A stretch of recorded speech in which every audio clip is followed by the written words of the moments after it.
여러분 안녕하세요. 잠깐 기도하겠습니다. 사랑하는 하나님, 은혜를 감사합니다. 오늘도 진리의 말씀으로 우리를 거룩하게 하시니 감사합니다. 우리는 이렇게 많은 진리의 말씀을 읽고 또 배우고 하면서도 다시 또 하루 종일 하나님 배반하는 일에 열중할 때가 많습니다. 하나님 도와주셔서 우리로 하여금 하나님 뜻 안에서 하나님의 뜻대로 살아갈 수 있도록 우리를 이끌어 주시옵소서. 주님이 은총을 내려주실 것을 믿으며 오늘도 성령님 함께해 주실 걸 믿고 지하옵고 예수님의 이름으로 기도합니다. 아멘. 오늘은 이제 주 되신 그리스도와 죄, 구원의 진리에 대해서 성육신, 십자가의 죽으심, 장사되심, 부활하심 이런 것들을 다 배웠었습니다. 자, 이제 10장에서 회개와 믿음과 구원 간의 관계가 서로 상관관계인 것을 배우기 위해서 단어 연구도 해보고 또 다른 성경에서도 보고 그렇게 했습니다. 한번 보겠습니다. 회개하다, 에티노에오, 마음을 바꾸다, 회개하다, 회상하다, 인지하다, 생각하다에서 유래했는데 후회 또는 가책, 완전히 돌아서는 것을 얘기하는 거예요. 그러니까 회개는 마음으로 내가 죄를 졌구나, 잘못했구나 이런 생각만 하는 것이 아니라 돌아서는 것, 완전히 돌아서는 것을 얘기합니다. 믿음, 피스토스 이거 너무 많이 알잖아요. 그래요? 신뢰할 수 있음, 의지할 수 있음, 신뢰의 가능성, 계약이나 약정 이런 것들을 믿다, 믿음에 믿는 피스티오, 믿다, 신뢰하다, 의지하다, 순종하다, 위탁하다. 믿으니까 기대는 거죠. 그 믿음대로 기대는 것이죠. 그러니까 우리의 믿음의 분량이 어느 정도인가를 알 수가 있는 것은 어떤 거예요? 하나님 내가 얼마나 의탁하고 있는가를 보면 알 수 있습니다. 우리는 순간에 우리 생각대로 해버리죠. 우리 생각대로 해버리는 순간이 정말 많습니다. 회개와 믿음과의 관계, 회개가 동반되는 믿음이 진정한 믿음이다. 계속되는 행동을 말하는 것인데요. 현재 시제이죠. 회개라는 것은. 그래서 회개는 계속되는 것입니다. 사람들이 기독교인의 기독교는 죄 일주일 내내 죄 짓고 가서 주일날 교회 가서 하나님께 회개만 하면 된다고 그렇게 생각하는 거지 하고 얘기를 하지만 그래도 기독교 안에 교회 안에 조금이라도 세상 사람보단 나은 부분이 있습니다. 그걸 안 믿는 사람이 이 방송을 듣는다면 시험해 보시기 바랍니다.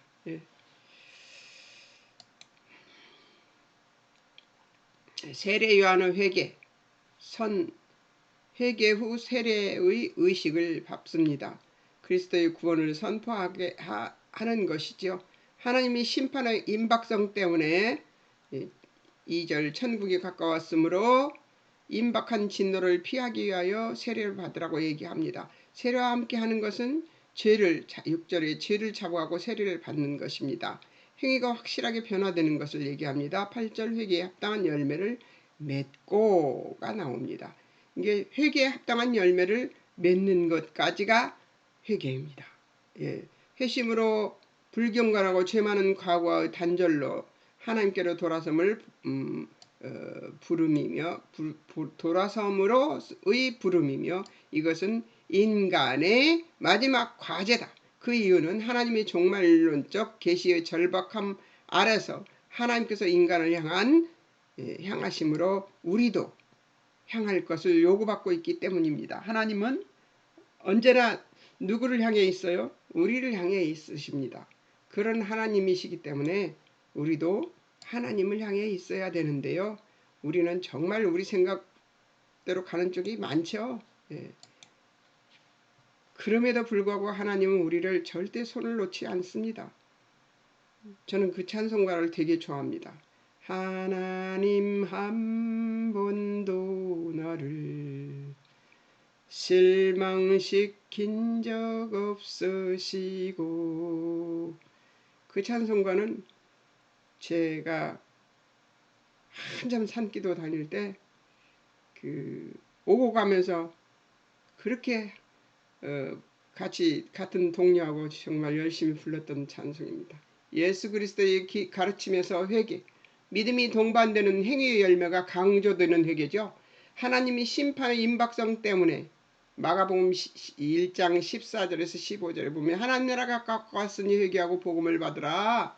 예, 그렇게 얘기를 합니다. 믿음이 동반되는 그 회개입니다. 모든 사람에게 적용되며 완전한 신뢰와 복종으로 용서를 구하는 것이며 완전한 헌신을 요구하는 전적인 하나님의 은혜를 통해 성령의 도우심으로 우리가 회개를 할 수 있는, 회개도 그냥 우리가 하는 게 아니에요. 회개해 보니까 요즘 제가 회개기도 하고 있거든요. 예, 아는 체 했던 것, 선생되었던 것, 이런 것들을 놓고 기도를 하고 있습니다. 그래서 사실은 방송도 안 해버릴까 생각을 했었어요. 근데 그것을 하나님이 요구하시지는 않는 것 같았어요. 회개를 하는 건 먼저 선생되는 것인데 그 선생되는 것을 얘기한 것이 아니라 진리를 이렇게 같이 탐구하는 것을 선생된 것이라고 하면서 하지 말라고 하는 것이 아니라 다른, 그러니까 이게 상담을 얘기하시는 것 같아서 저는 그 상담 쪽을 완전히 끊을 생각을 하고 있습니다. 예, 끊을 생각을 하고 있는 것이 아니라 완전히 이번 사건을 통해서 완전히 끊어버렸습니다. 아, 내가 이것을 그만해야 되겠다. 잘못하면 하나님 자리에 앉는 것이고 사람을 심판할 수도 있고 판단할 수도 있는 자리라서 아주 위험한 자리더라고요. 그래서 제가 그만하자. 그동안 했던 것도 하나님 앞에 회개해야 되겠구나 싶어서 요즘 계속해서 회개하고 있습니다. 그동안 저를 만나서 혹시 제가 판단했던 부분이 있다면 용서하시기 바랍니다. 회심하지 않는 자는 심판에 처함.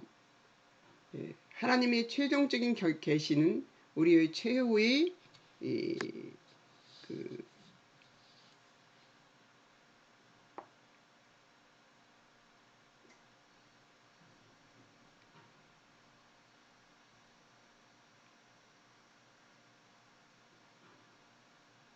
무조건적인 결단이 요구되며 그것은 근본적인 회심, 본성의 변화, 죄악으로부터의 완전한 돌아섬, 절대적인 복종으로 단호하게 하나님을 향하는 것을 요구하며 회개치 않는 자는 하나님의 심판 아래 떨어진다. 심판에 처해진다는 거예요. 무섭지요. 나는 이런 말씀을 듣게 되면 좀 무섭습니다. 예. 세 번째, 전인류를 향한 메시지. 누가복음 24장 44절에서 48절인데 성경을 깨닫는 믿음과 함께 전인류를 향하신 예수님의 전파 명령입니다.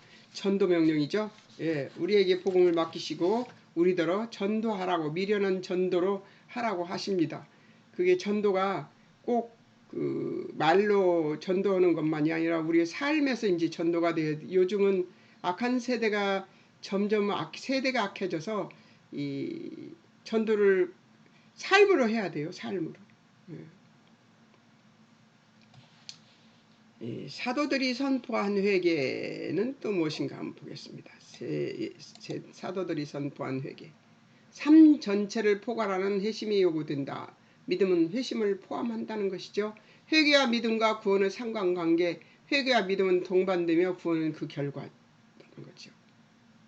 이 말이 참 좋네요. 회개와 믿음은 동반되며 구원은 그 결과다.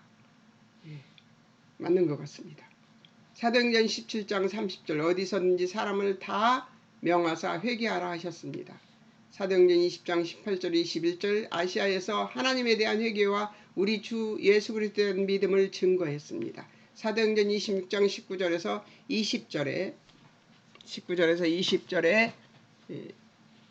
이방인까지 회개하고 하나님께로 돌아가서 회개에 합당한 일을 행하라 그 선전하는 것입니다.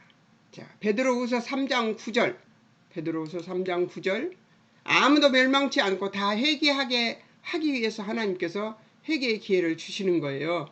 그러니까 속히속히 회개해야 되겠죠. 그리고 속히속히 회개하면 입술로만 회개하는 것이 아니라 행동도 돌이켜야 되는 것이죠. 죄인 하나의 회개가 누가복음 15장 10절 하나님의 사자들 앞에서 기쁨이 됩니다. 예수님의 복음 메시지에서는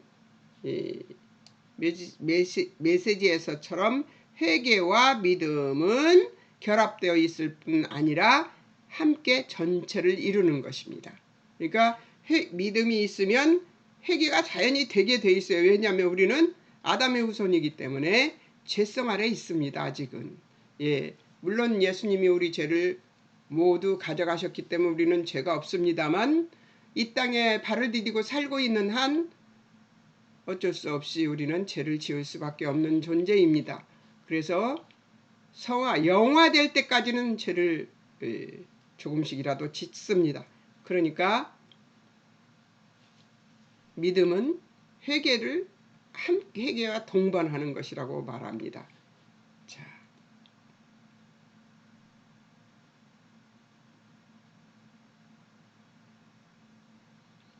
그다음 믿음과 구원의 관계. 회개가 동반된 믿음으로 구원을 얻는 것이지요. 예. 사도행전 16장 30절에서 31절. 주 예수 그리스도를 믿으면 구원을 얻습니다. 예. 그 다음에 로마서 10장 8절에서 13절 9절에서 입으로 예수님을 주로 시인하고 하나님께서 예수를 부활하게 하신 것을 믿으면 구원을 얻습니다.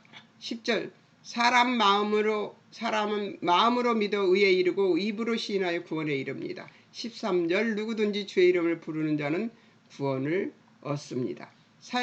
데살로니가 전서 1장 5절에서 10절 9절 10절에 나오는 말씀인데요. 복음 듣고 우상 버리고 하나님께 돌아와 주의 재림을 기다리는 자들이 되었다고 합니다. 화해자가 된 성도의 직책은 믿지 않는 자들을 하나님과 화목하게 하는 직책을 받았습니다. 피스메이커로 받았던 거죠. 자, 주관자 되시는 예수 그리스도의 권리가 있습니다. 믿음과 회개로 구원 얻는 자는 어떤 상황이라 해도 다스리고 주장하시는 예수 그리스도 주님의 권리를 인정하게 되어 있는 것이죠. 예수님이 우리를 구원하신 것을 인정하게도 됐지만 예수님의 권리를 주장할 수 있다는 것이죠. 그러니까 예수님이 우리를 통치하실 타당성을 인정하는 믿음이 된다는 것이죠. 예. 마가복음 10장 17절에서 31절에서 27절에 보면 구원 사람으로 할 수 없으되 하나님으로는 다 하실 수 있습니다. 29절 30절 주님은 주관자로 알고 믿는 자의 삶은 예수님과 복음을 위하여 집, 형제, 자매, 어미,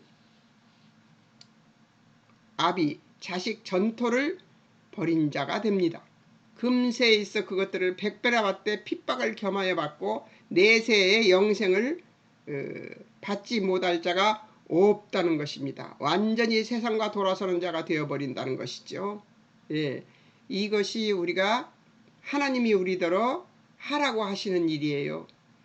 하나님 무엇을 주시면서 그거를 하라고 그래요? 예, 보상을 주십니다. 어떤 보상? 예수 그리스도 안에 있는 보상을 주십니다. 그리고 우리 예수 믿으면 우리한테 무슨 보상이 안 보여요. 우리한테 보이질 않습니다. 왜 그러냐면 맨날 손해보고 억울해지고 져줘야 되고 그래야지만 예수 믿는 자의 표를 나타낼 수가 있거든요. 그러니까 보상 없는 이 일에 지칠 수밖에 없는 게 우리 인생이에요. 자기 욕심이 많은 우리 인생인데 지치거든요. 근데 사실은 우리가 하나님의 백성이라는 닉네임, 네임이 있어서 우리는 하나님께 구하면 무엇이든지 받을 수 있지만 그렇지 않고 예수를 믿지 않는 자들은 어때요? 아무리 해도 우리가 받은 그 평안과 감사와 이런 것들을 따라올 수가 없습니다. 어째서 그렇게 좋아 보이냐고 저더러 사람들이 그렇게 말하는데요. 좋아서 좋습니다. 어떻게 좋아서? 예수 안에 있으면 근심 걱정이 없어져 버리니까 좋습니다.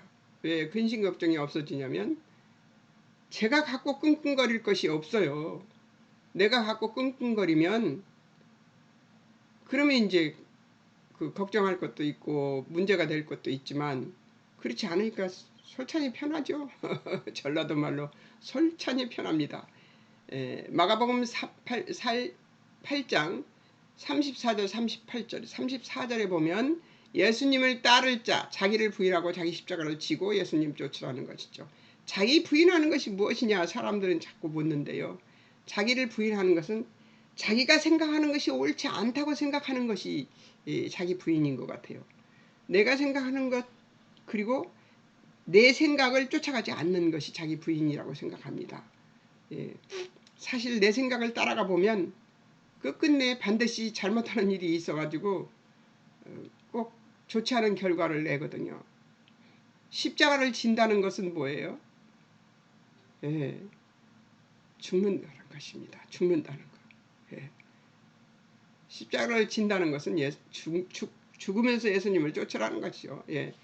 어떻게 죽어요? 세상적인 면에서 내가 죽는 거죠. 하나님 쪽에서는 살아있고요.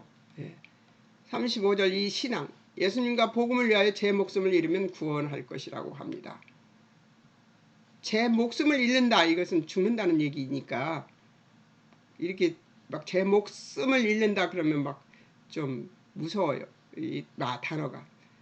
저한테 요즘 그 목숨까지도 바치면서 기도해야 되고 뭐 목숨까지도 막 이러는 사람이 한 명이 있었는데요. 그 사람한테 그 말 하지 말라고 그랬어요. 부름받아 나선님 몸이 죽기까지 헌신하겠다는 말이 있어서 저는 그 찬송가를 안 부릅니다. 왜냐하면 그 찬송가를 부르면 그렇게 해야 죽기까지 해야 될 것 같아서요. 지키지 못할 찬송가를 부르고 있는 게 너무 부담스러워서 그 자리는 빼고 이 교회에서 부르면 그 자리는 빼고 제가 부릅니다. 약었죠. 근데 약어서 그런 것이 아니라 두렵습니다. 왜냐하면 하나님 앞에 죽기까지 헌신하겠습니다 하고 그 죽기까지 헌신하는 게 얼마나 힘들어요. 근데 그거를 한다고 그러는 것. 그렇게 하지 않으면서 두려워하면서 죽기까지 헌신하도록 노력하는 삶을 살려고 제가 두려워하는 것입니다. 그 밑에 이제 두 줄이 남아있는데요. 35절에 신앙 예수님과 복음을 위하여 제 목숨을 잃으면 구원할 것이라고 말씀하고 있습니다. 38절 한 줄 남았네요. 신앙 누구든지 이 음란하고 죄 많은 세상에서 예수님과 예수님 말씀을 부끄러워하지 말아야 한다는 것이에요. 어떻습니까? 예수님은 우리를 부끄럽게 하시기 위해서 이 땅에 오셔서 십자가에 그 고난을 받으시고 그 수모를 받으시고 죽으신 것이 아닙니다. 예수님의 말씀은 너무나 당연하고 당당하며 그 말씀은 완벽한 말씀이십니다. 아멘이십니까? 저도 아멘입니다. 이제 뭘 해봐야 되냐면 요걸 해야 됩니다. 적용. 예수님께서 나의 구원자와 나의 삶의 주관자 되심을 인정하는 삶의 열매가 있는가? 아멘이라고 대답하기 쉽지 않죠? 자, 이제 그것을 가지고 제가 어떻게 생각했는지를 한번 보겠습니다. 저는 이 공부를 하고 10장 공부를 하고 이렇게 생각했습니다. 첫 번째, 그리스도는 우리의 구원자이시며 이걸 안 했네. 그리스도는 우리의 구원자이시며 동시에 우리 삶의 통치자이고 지배자이고 주관자 되시기에 그 다음에 뭐예요? 흠이 없으시다는 거예요. 그 능력에 부족함이 없으신 진정한 주권자로서의 주권자로서 영원하시다는 거죠. 이스라엘 인간 구원을 위한 하나님 말씀과 뜻을 분별하지 못해 하나님을 거역하게 되었고 하나님을 대적하는 자리로 가서 하나님과 관계가 파괴되고 그들이 거룩을 지키지 못하게 되며 하나님의 백성답게 살지 못하게 만들어서 죄의 종이 되게 한 것입니다.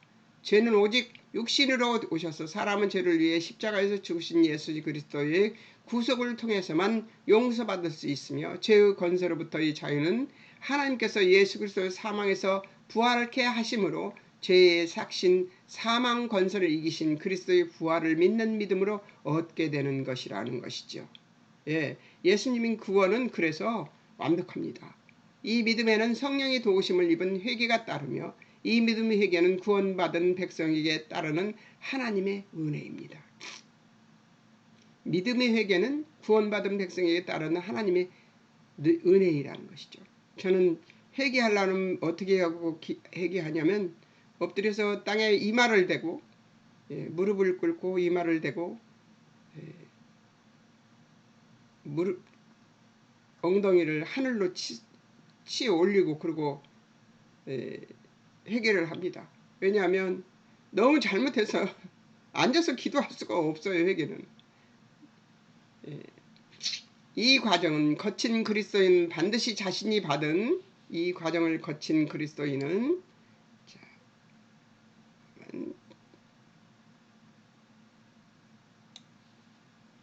이렇게 이 과정을 거친 그리스도인은 반드시 자신이 받은 구원의 은혜를 일상의 삶으로 믿음을 본보여 전도하며 전파하게 되어 있는데 이것이 모든 사람이 다 구원에 이기를 바라신 하나님의 뜻이었으며 이 사실은 우리가 예수 그리스도께서 우리의 주관자 되심을 믿는 열매이기도 하다는 것이죠.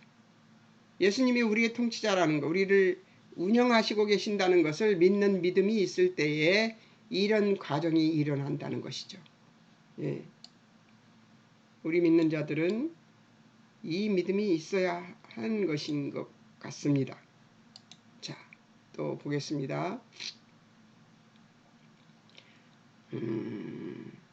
하나님의 특별한 두 번째입니다. 하나님의 특별한 선택은 입었지만 이스라엘은 예수 그리스도를 못 박았고 거부한 민족이 되어 계속된 버림 속에 있고 놀랍게도 복음은 이방으로 넘어갔습니다.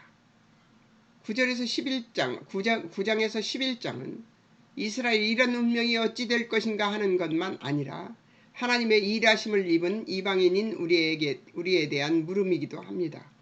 이것은 하나님이 하나님 되심과 그분의 성품이 하시는 일에 대하여 중도 포기하시거나 변개할 수 있는 분이신가에 관한 것인데요. 하나님에 대한 이해를 확실하게 하는 것이기도 합니다. 바울은 이스라엘 구원에 대하여 이렇게 확신합니다. 율법도 모르고 하나님도 모르는 무지하게 그지없는 이방이 구원을 받은 것은 은혜다. 그렇다면 율법도 하나님에 대하여도 다 알고 있지만 거부한 이스라엘에게도 은혜가 승리하게 할 것이다. 이것이 이스라엘에게 가지고 계신 하나님의 작정일 것이고 운명일 것이라고 10장 11절에서 13절에서 누구든지라는 단어로 확인하고 있는 것입니다. 그러니까 이스라엘의 구원은 틀림없는 사실이죠.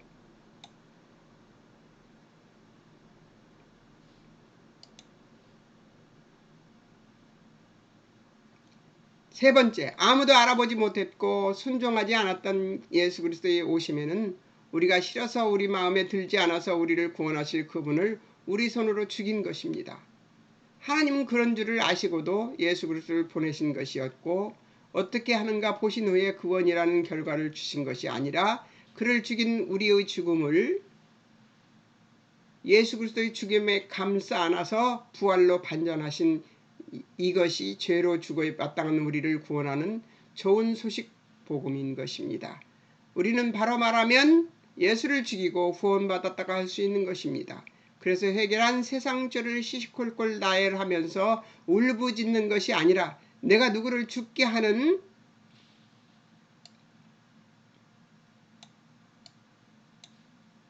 무지무식한 자인 내가 얼마나 멍청했던가를 아는 것을 고백하며 이제 누구의 품에 안겨 있는가를 알고 감사하며 하나님의 그 크신 사랑의 넓이와 깊이를 깨닫고 고백하는 것이어야 한다는 것이죠. 그러니까 지금 내가 누구 품에 있는가를 생각해 보면 너무 감사한 거 아니에요? 그런 배은망덕한 죄인이 어떻게 해서 여기 품에 안겨 있나?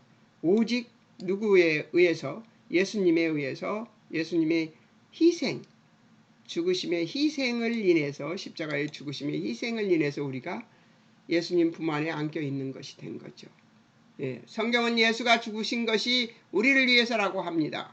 나를 따라 이 길을 걸어라. 나를 거절하고 나 없는 길을 가면서 거절하면 큰 손해요 비극일 것이라고 신명기 3장 15절에서 말씀하십니다. 내가 반드시 너한테 가르쳐 그 길을 가게 할 것이라고 하시는 것이 하나님이 우리를 향한 끝간데 없는 사랑, 실천의 성실하시고 변기 없는 열심이신 것입니다. 이분이 나의 나됨을 상관치 않으시고 나를 구원하시고 지금도 주관해 주시는 나의 아버지이시고 나의 하나님이시고 나의 주권자이시고 나의 통치자이시고 나를 보호 인도하시는 분이신 것이 얼마나 다양한 일인가를 우리는 반드시 기억해야 합니다. 하나님이 우리가 발버둥 치고 죄짓고 잘못한 것들을 기억지 않으시고 어떻게 해요? 품어주신다는 거잖아요. 그 품에 지금 안겨 있다는 거잖아요. 우리의 죄악은 비할 바가 못 되죠. 네, 우리의 비할 바 없는 그 죄를 하나님 품어주셨어요. 안아주셨어요. 그 사랑을 우리가 받고 있는데 하나님이 우리의 주권자가 되시는 것을 안 믿을 일이 없죠. 하나님이 우리를 지으신 우리의 주권자이십니다. 아멘이십니까? 이것을 믿는 여러분이 되시기를 주의 이름으로 축원합니다. 아멘. 잠깐 기도하겠습니다. 사랑하는 하나님 아버지 10과 주여 아버지 7과 로마서 3의 7과 10장 해석 작업을 했습니다. 하나님 도와주셔서 우리로 하여금 죄가 많은 우리들을 지금도 거칠어지는 우리들을 내일도 거칠어질 우리들을 품어주시고 그 아래 주여 아버지 안착시키셔서 우리로 하여금 하나님의 뜻을 쫓아갈 수 있도록 자꾸만 주여 아버지 하나님 주여 다독여 주시는 우리 하나님의 은혜를 감사합니다.